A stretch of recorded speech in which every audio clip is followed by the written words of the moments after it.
ओम शांति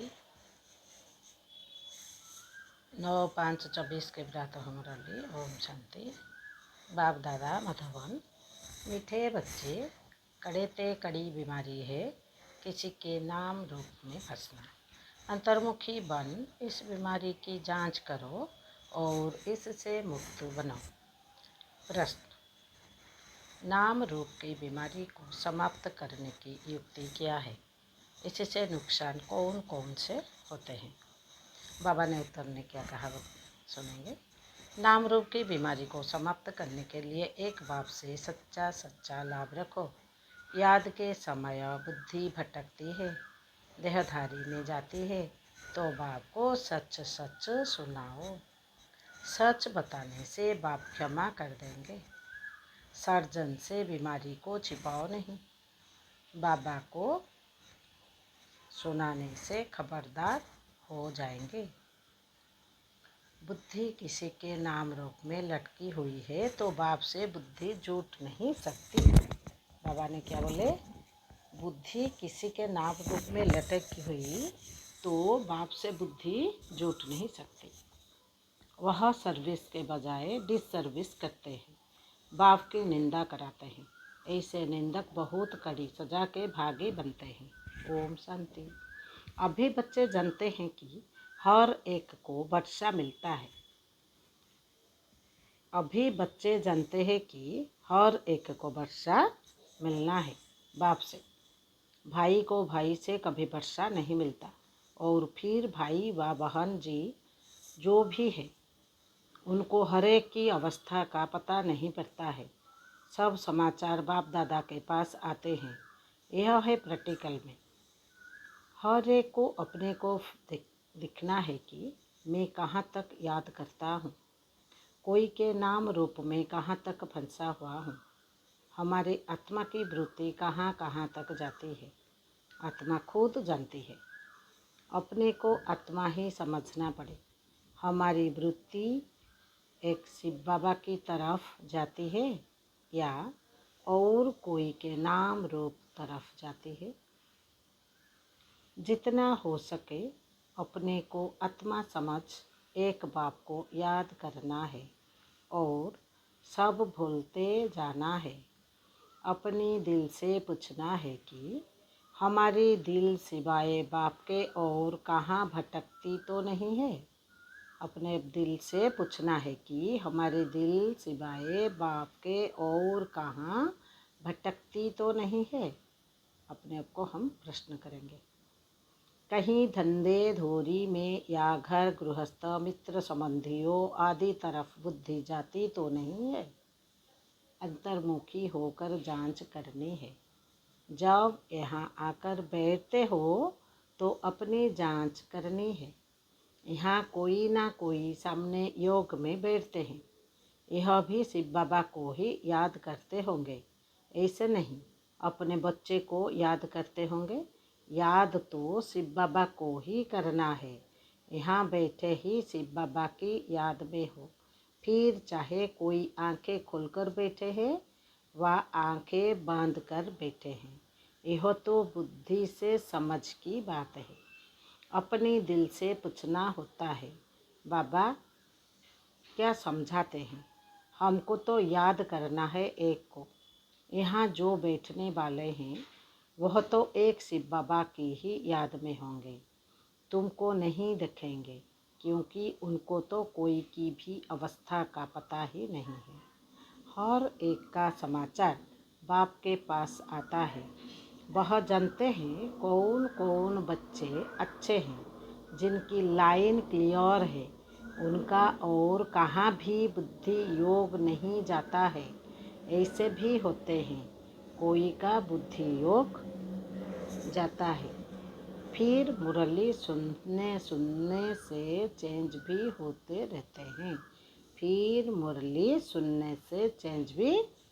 रहते हैं। फील करते हैं कि यह तो हमारी भूल है, हमारी दृष्टि वृत्ति बराबर रंग थी, अब उनको राइट करना है, रंग वृत्ति को छोड़ देना है। यह बाप समझाते हैं। भाई भाई को नहीं समझा सकते, बाप ही देखते हैं इनकी वृत्ति दृष्टि कैसी है। बाप को ही सब दिल का हाल सुनाते हैं। सेठ बाबा को बताते हैं तो दादा समझ जाते हैं। हर एक के सुनाने से देखने से भी समझते हैं। जब तक सुने नहीं तब तक उनको क्या पता कि यह क्या करते हैं। एक्टिविटी से सर्विस से समझ जाते हैं कि इनको बहुत देह अभिमानी है। इनको काम इनकी एक्टिविटी ठीक नहीं है। कोई ना कोई के नाम रूप में फंसा रहता है। बाबा पूछते हैं कोई की तरफ बुद्धि जाती है। बाबा पूछते हैं कोई की तरफ बुद्धि जाती है। प्रश्न करते हैं बाबा। कोई साफ बतलाते हैं, कोई फिर नाम रूप में फंसे हुए ऐसे हैं जो बताते ही नहीं है, अपना ही नुकसान करते हैं। बाप को बतलाने से उनकी क्षमा होती है और फिर आगे के लिए भी संभल करते हैं। बहुत है जो अपनी वृत्ति सच नहीं बताते, लज्जा आती है।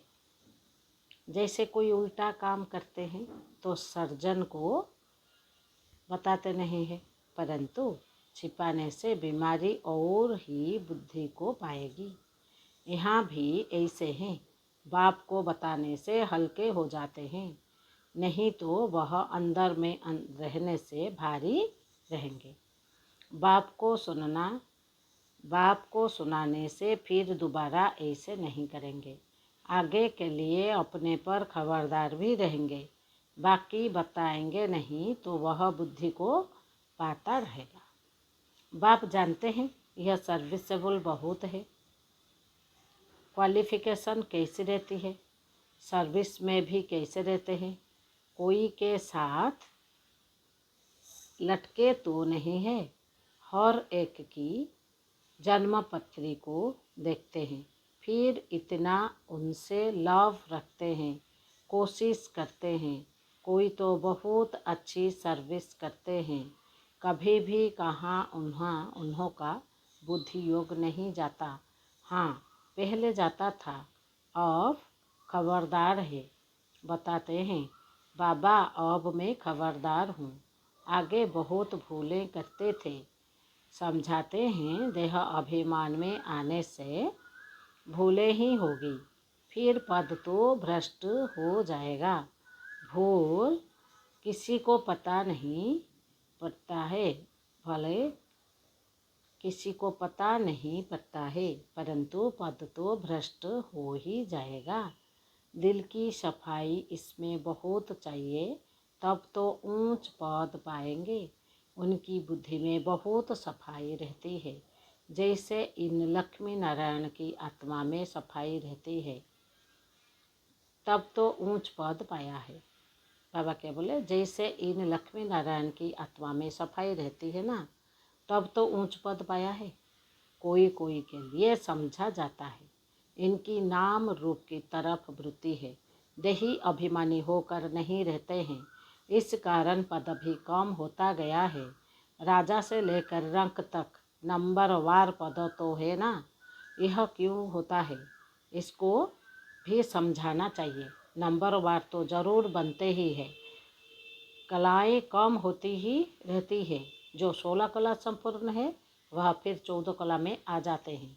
ऐसे थोड़ा थोड़ा कम होते होते कलाएं उतरती तो जरूर है। 14 कला है तो भी अच्छा, फिर वाम मार्ग में उतरते हैं तो भिखारी बन जाते हैं। आयु ही कम हो जाती है, फिर रजो तमोगुणी बनते जाते हैं। कम होते होते पुराने होते जाते हैं, आत्मा शरीर से पुरानी होती जाती है। यह सारा ज्ञान अभी तुम बच्चों में है। कैसे 16 कला से नीचे उतरते उतरते फिर मनुष्य बन जाते हैं। देवताओं की मत तो होती नहीं, बाप की मत मिली फिर 21 जन्म मत मिलने की दरकार ही नहीं रहती है। यह ईश्वरीय मत तुम्हारी 21 जन्म चलती है। फिर जब रावण राज्य होता है तो तुमको मत मिलती है रावण की, दिखाते भी है देवताएं वाम मार्ग में जाते हैं और धर्म वालों की ऐसी बात नहीं होती है। देवता जब वाम मार्ग में जाते हैं तब और धर्म वाले आते हैं। बाप समझाते हैं, बच्चे अभी तो तुम्हें वापिस जाना है, यह पुरानी दुनिया है, ड्रामा में यह भी मेरा पात्र है। पुरानी दुनिया को नया बनाना यह भी तुम समझते हो। दुनिया के मनुष्य तो कुछ नहीं जानते, तुम इतना समझाते हो फिर भी कोई अच्छी रुचि दिखाते हैं, कोई तो फिर अपनी ही मत देते हैं। यह लक्ष्मी नारायण जब थे तो पवित्रता, सुख, शांति सब थी। पवित्रता की ही मुख्य बात है। मनुष्यों को यह पता नहीं है कि सतयुग में देवता पवित्र थे। वह तो समझाते हैं देवताओं को भी बच्चे आदि हुए हैं, परंतु यहाँ योग बल से कैसे पैदाइशी होते हैं यह किसको भी पता नहीं है। कहते हैं सारी आयु ही पवित्र रहेंगे तो फिर बच्चे आदि कैसे होंगे। उन्हों को समझाना है इस समय पवित्र होने से फिर हम 21 जन्म पवित्र रहते हैं। गोया श्रीमत पर हम वाइसलेस वर्ल्ड स्थापन कर रहे हैं। श्रीमत है ही बाप की, गायन भी है मनुष्य से देवता। अभी सब मनुष्य है जो फिर देवता बनते हैं। और श्रीमत पर हम डीटी गवर्नमेंट स्थापन कर रहे हैं। इसमें प्योरिटी तो बहुत मुख्य है। आत्मा को ही प्यार बनना है, आत्मा ही पत्थर बुद्धि बनी है। एकदम क्लियर कर बताओ। बाप ने ही सतयुगी डीटी गवर्नमेंट स्थापन की थी, जिसको पैराडाइज कहते हैं। मनुष्य को देवता बाप ने ही बनाया। मनुष्य थे पतित, उनको पतित से पावन कैसे बनाया। बच्चों को कहा मामे को याद करो तो तुम पावन बन जाएंगे। यह बात तुम किसको भी सुनाएंगे तो अंदर में लगेगा। अब पतित से पावन कैसे बनेंगे, जरूर बाप को याद करना होगा। और संग बुद्धि योग तोड़ एक संग जोड़ता है, और संग बुद्धि योग तोड़ एक संग जोड़ना है, तभी मनुष्य से देवता बन सकेंगे। ऐसे समझाना चाहिए। तुमने जो समझाया वह ड्रामा अनुसार बिल्कुल ठीक था, यह तो समझते हैं। फिर भी दिन प्रतिदिन पॉइंट्स मिलती रहती है समझाने लिए। मूल बात है ही कि हम पतित से पावन कैसे बने। बाप कहते हैं देह के सभी धर्म छोड़ मामे को याद करो। इस पुरुषोत्तम संगम युग को भी तुम बच्चे ही जानते हैं। इस पुरुषोत्तम संगम युग को भी तुम बच्चे ही जानते हो। हम अभी ब्राह्मण बने हैं, प्रजापिता ब्रह्मा की संतान। बाप हमको पढ़ाते हैं ब्राह्मण बनने बगैर हम देवता कैसे बनेंगे। यह ब्रह्मा भी पूरे 84 जन्म लेते हैं, फिर इनको ही पहला नंबर लेना पड़ता है। बाप आकर प्रवेश करते हैं तो मूल बात है ही एक अपने को आत्मा समझ बाप को याद कर। देह अभिमान में आने से कहाँ ना कहाँ लटके रहते हैं। देही अभिमानी तो सब बन ना सके। अपनी पूरी जांच करो। हम कहाँ देह अभिमान में तो नहीं आते हैं, हमसे कोई भी कर्म तो नहीं होता है, बेकायद चलन तो नहीं होती है। ये सारे प्रश्न जो है ना हम अपने ऊपर करने के लिए बाबा ने बोले हैं। हम अपने आप को ही ये क्वेश्चन करेंगे। बहुतों से होती है, वह अंत में बहुत सजा के भागी बनेंगे। भले अभी कर्मातीत अवस्था नहीं हुई है, कर्मातीत अवस्था वाले के सब दुख दूर हो जाते हैं, सजाओं से छूट जाते हैं, ख्याल किया जाता है, नंबरवार राजाएं बनते हैं, जरूर किसका कम पुरुषार्थ रहता है, जिस कारण से सजा खानी पड़ती है। आत्मा ही गर्भ जेल में सजा भोगती है। आत्मा जब गर्भ में है तो कहती है हमको बाहर निकालो, फिर हम पाप कर्म नहीं करेंगे। आत्मा ही सजा खाती है। कौन सजा खाता है? हमारा जो सजा बाबा से मिलता है, हम जो सजा हम खाते हैं, क्यों खाते हैं? पाप कर्म के लिए। आत्मा ही सजा खाती है, शरीर नहीं खाती। आत्मा के शरीर जो है वो शरीर पकड़ कर ही शरीर को सजा मिलता है, मगर सजा तो आत्मा खाती है। आत्मा ही कर्म विकर्म करती है, यह शरीर कोई काम का नहीं है। तो मुख्य बात अपने को आत्मा समझाना चाहिए। जो समझे बराबर सब कुछ आत्मा करती है। अभी तुम सब आत्माओं को वापिस जाना है, तभी यह ज्ञान मिलता है, फिर कभी यह ज्ञान मिलेगा नहीं। आत्माभिमानी सबको भाई भाई ही देखेंगे, शरीर की बात नहीं रहती है। सोल बन गए फिर शरीर में लगाव नहीं रहेगा। इसलिए बाप कहते हैं यह बहुत ऊंची स्टेज है। बहन भाई में लटक पड़ते हैं तो बहुत डिसर्विस करते हैं। आत्मा अभिमानी भव, इसमें ही मेहनत है। पढ़ाई में भी सब्जेक्ट होती है, समझते हैं हम इसमें फेल हो जाएंगे, फेल होने कारण फिर और सब्जेक्ट में ढीले हो पड़ेंगे। बाबा क्या बोले? फेल होने कारण फिर और सब्जेक्ट में भी ढीले हो पड़ते हैं। अभी तुम्हारी आत्मा बुद्धि योग बल से सोने का बर्तन होती जाती है। योगो नहीं तो नॉलेज भी कम, वह ताकत नहीं रहती है। योग का जोहर नहीं। यह है ड्रामा की नोट। बाबा समझाते हैं बच्चों को अपनी अवस्था कितनी बढ़ानी चाहिए। देखना है हम आत्मा सारे दिन में कोई भी बेकायद काम तो नहीं करते हैं। कोई भी ऐसी आदत हो तो फौरन छोड़ देना चाहिए, परंतु माया फिर भी दूसरे तीसरे दिन भूल करा देती है। ऐसी सूक्ष्म बातें चलती रहती है। यह है सब गुप्त ज्ञान, मनुष्य क्या जाने। तुम बतलाते हो हम अपने ही खर्च से अपने लिए सब कुछ करते हैं, दूसरों के खर्च से कैसे बताएंगे? बाबा क्या बोले? दूसरों के खर्च से कैसे बनाएंगे? इसलिए बाबा हमेशा कहते हैं मांगने से मरना भला। सहज मिले सो दूध बराबर, मांग लिया सो पानी। मांग कर कोई से लेते हो तो वह लाचारी काशी कलपट खा कर देते हैं, तो वह पानी हो जाता है। बाबा क्या बोले? मांग कर लेंगे ही नहीं। खींच लिया वह रक्त बराबर, मगर खींच के लेंगे तो ब्लड जैसे हम किसका शरीर का खून लेंगे, इस तरह रक्त बराबर। कोई बहुत तंग करते हैं, कर्जा उठाते हैं तो वह रक्त समान हो जाता है। बाबा क्या बोले? खून के समान होता है। कर्जा लेने की कोई ऐसी दरकार ही नहीं। दान देकर फिर वापस लिया, उस पर भी हरिश्चंद्र का मिसाल है। ऐसा भी मत करो, हिस्सा रख दो जो तुमको काम भी आए।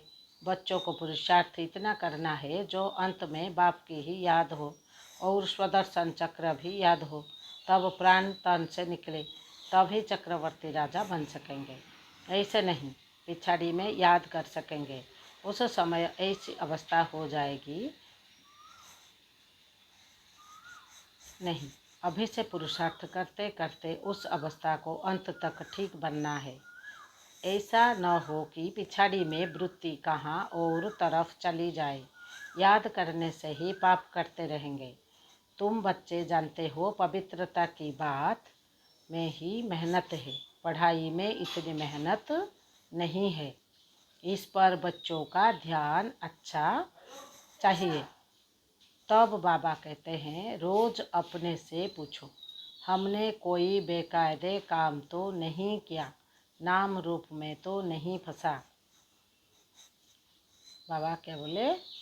नाम रूप में तो नहीं फंसता हूँ, किसको देख लट्टू तो नहीं बनता हूँ, कर्मेंद्रियों से कोई बेकायद काम तो नहीं करता हूँ, पुराने पतित शरीर से बिल्कुल लव नहीं होना चाहिए।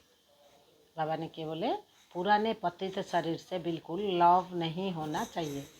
वह भी देह अभिमान हो जाता है, अनासक्त हो रहना चाहिए। सच्चा प्यार एक से, बाकी सबसे अनासक्त प्यार। भले बच्चे आदि है, परंतु कोई में भी आसक्ति ना हो। जानते हैं यह जो कुछ भी देखते हैं सब खत्म हो जाएगा, तो उनसे प्यार सारा निकल जाता है। एक में ही प्यार रहे, बाकी नाम मात्र अनासक्त। बाबा क्या बोले? एक में ही प्यार रहे, बाकी नाम मात्र अनासक्त। अच्छा, मीठे मीठे सिकलब्धे बच्चों प्रति माता पिता बाप दादा का याद प्यार और गुड मॉर्निंग। रूहानी बाप के रूहानी बच्चों को नमस्ते। हम रूहानी बच्चों के रूहानी बाप दादा को याद प्यार, गुड मॉर्निंग, नमस्ते नमस्ते नमस्ते। धरना के लिए मुख्य साथ पहला पॉइंट में बाबा ने बोले अपनी वृत्ति को बहुत शुद्ध पवित्र बनाना है, कोई भी बेकायद उल्टा काम नहीं करना है, बहुत बहुत खबरदार रहना है, बुद्धि कहाँ पर भी लटकानी नहीं है। ये था क्या? पहला पॉइंट। दूसरा पॉइंट में बाबा क्या बोले? सच्चा प्यार एक बाप में रखना है, बाकी सबसे अनासक्त नाम मात्र प्यार हो। आत्म अभिमानी स्टेज ऐसी बनानी है जो शरीर में भी लगाव न रहे। बाबा क्या बोले? वरदान में स्वराज के संस्कारों द्वारा भविष्य राज्य अधिकार प्राप्त करने वाली तकदीरवान आत्मा भव। फिर रिपीट करेंगे। स्वराज्यों के संस्कारों द्वारा भविष्य राज्य अधिकार प्राप्त करने वाली तकदीरवान आत्मा भव। विस्तार में बाबा ने क्या बोल रहे हैं? बहुत काल के राज्य अधिकारी बनने के संस्कार बहुत काल भविष्य राज्य अधिकारी बनाएंगे। अगर बार बार वशीभूत होते हो, अधिकारी बनने के संस्कार नहीं है, तो राज्य अधिकारियों के राज्यों में रहेंगे, राज्य भाग्य प्राप्त नहीं होगा। तो नॉलेज के दर्पण में अपने तकदीर को, सूरत को देखो। बहुत समय के अभ्यास द्वारा अपने विशेष सहयोगी कर्मचारी व राज्य करवारी साथियों को अपने अधिकार से चलाओ। राजा बनो तब कहेंगे तकदीरवान आत्मा। क्या बोले? राजा बनो तब कहेंगे तकदीरवान आत्मा। स्लोगन में बाबा ने बोले सकाश देने की सेवा करने के लिए बेहद की वैराग्य वृत्ति को इमर्ज करो। फिर हम रिपीट करेंगे। स्लोगन में क्या बोले बाबा ने? सकाश देने की सेवा करने के लिए बेहद की वैराग्य वृत्ति को इमर्ज करो। ओम शांति, ओम शांति।